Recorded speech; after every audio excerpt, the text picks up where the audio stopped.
Hey guys, welcome to my YouTube channel.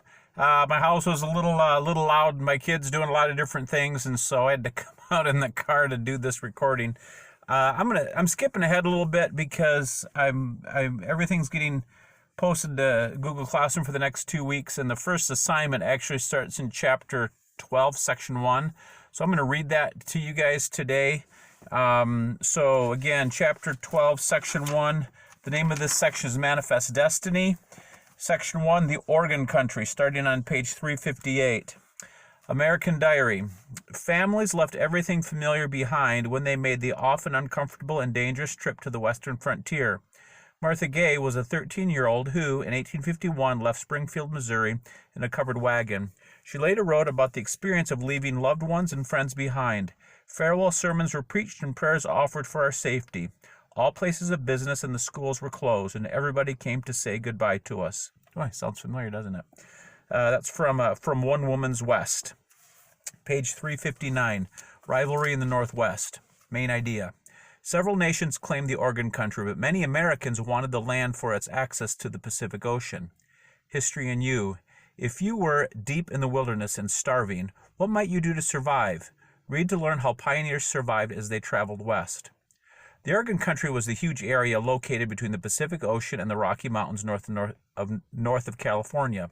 It included all of what is now Oregon, Washington, and Idaho, plus parts of Montana and Wyoming. The region also contained about half of what is now the Canadian province of British Columbia. In the early 1800s, 4 nations claimed the vast rugged land known as the Oregon Country.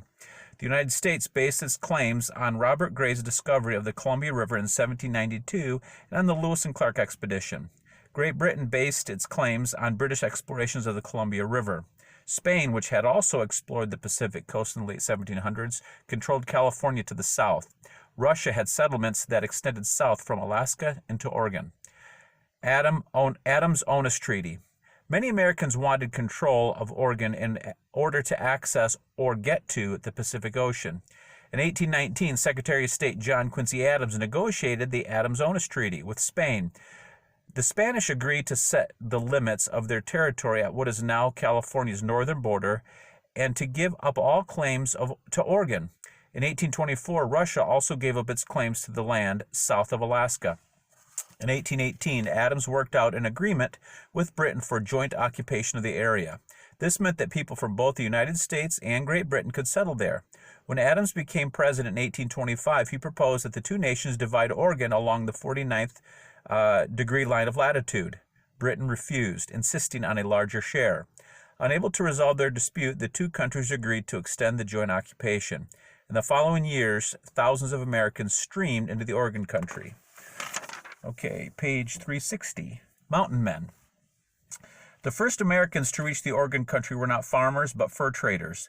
They came to trap beaver, whose skins were in great demand in the eastern United States and in Europe. The British established several trading posts in the region, as did merchant John Jacob Astor of New York. In 1808, Astor organized the American Fur Company. It became the most powerful fur company in America. Astor traded on the East Coast, the Pacific Northwest, and China. At first, the merchants traded for furs that the Native Americans supplied. Gradually, American adventurers joined the trade. These people, who spent most of their time in the Rocky Mountains, came to be known as mountain men.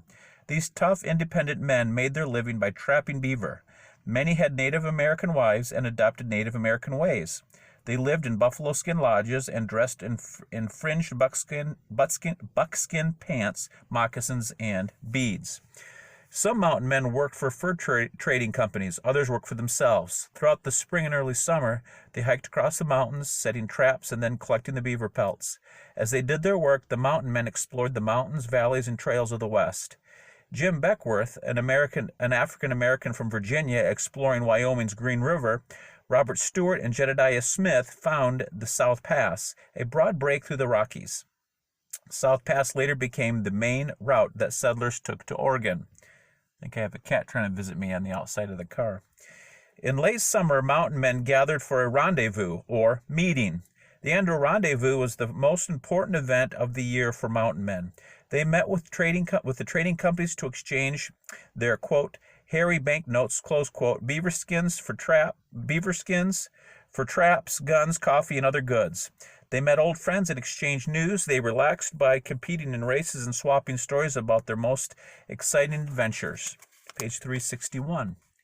Mountain men had to be resourceful. They needed courage and intelligence in order to survive in the wilderness. For example, Trapper Joe Meek told how, when faced with starvation, he once held his hands, quote, in an anthill until they were covered with ants, then greedily licked them off, close quote.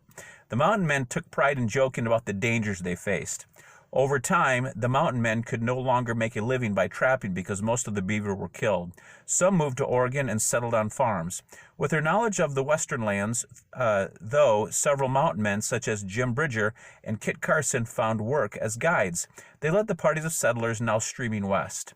Beginning in the 1830s, the mountain men carved out several east-to-west passages that played a vital role in western development. The most popular route was the Oregon Trail. Others included the California Trail and the Santa Fe Trail. Reading check. Explain. Why did trading posts develop in the Oregon country? Oregon and manifest destiny. Main idea. Many people believed that God had given the entire continent to Americans and wanted them to settle western land. History and you. When you prepare to take a trip, what types of items do you pack? Read how pioneers made a 2,000-mile journey carrying only what they would need in a covered wagon. In the 1830s, Americans began traveling to the Oregon country to settle. Economic troubles in the east and reports of Oregon's fertile land made the West look attractive. The Whitman Mission. Among the first settlers of the Oregon country were missionaries who wanted to bring Christianity to Native Americans.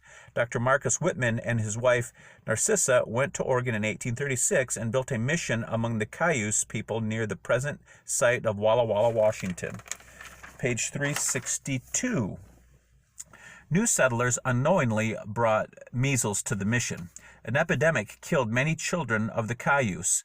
Blaming the Whitmans for the sickness, the Cayuse attacked the mission in November 1847 and killed the Whitmans and 11 others. Despite this, the flood of settlers into Oregon continued. The Oregon Trail. In the early 1840s, Oregon fever swept through the Mississippi Valley. The depression caused by the Panic of 1837 hit the region hard. People formed societies to gather information about Oregon and to plan and make the long trip. The Great Migration had begun. Tens of thousands of people made the trip. These pioneers were called emigrants because they left the United States to go to Oregon. Before the difficult 2,000-mile or 3,219-kilometer journey, these pioneers stuffed their canvas-covered wagons called prairie schooners with supplies. From a distance, these wagons looked like schooners or ships at sea. Gathering in Independence or other towns in Missouri, they followed the Oregon Trail across the Great Plains, along the Platte River, and through the South Pass of the Rocky Mountains. After they crossed the mountains, they traveled north and west along the Snake and Columbia Rivers into the Oregon country. Page 363, Manifest Destiny. Since colonial times, many Americans had believed their nation had a special role to fulfill. For years, people thought the nation's mission should be to serve as a model of freedom and democracy. In the 1800s, that vision changed. Many believed that the mission of the United States was to spread freedom by occupying the entire continent. In 1819, John Quincy Adams expressed what many Americans were thinking when he said expansion to the Pacific was as inevitable as that the Mississippi should flow to the south. In the 1840s, New York newspaper editor John O'Sullivan expressed the idea of a national mission. In more specific words, O'Sullivan declared it was America's manifest destiny to spread and to possess the whole of the continent which Providence has given us.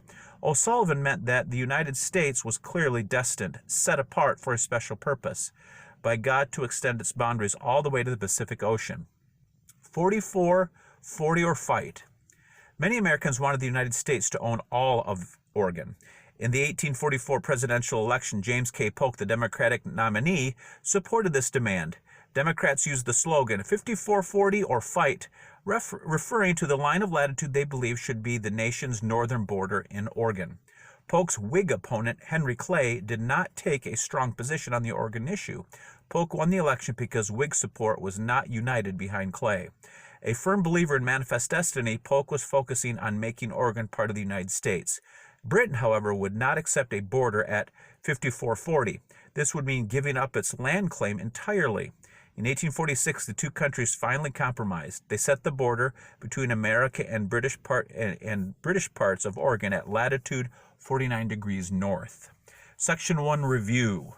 Number 1, use each of these terms in a sentence. This is where I just want you to define the terms. As follows. I think I didn't have you do plus. I don't know why they put that on there. But access, joint occupation, mountain man, rendezvous, emigrant, prairie schooner, and manifest destiny. Number 2, specifying. Which nations claimed the Oregon country?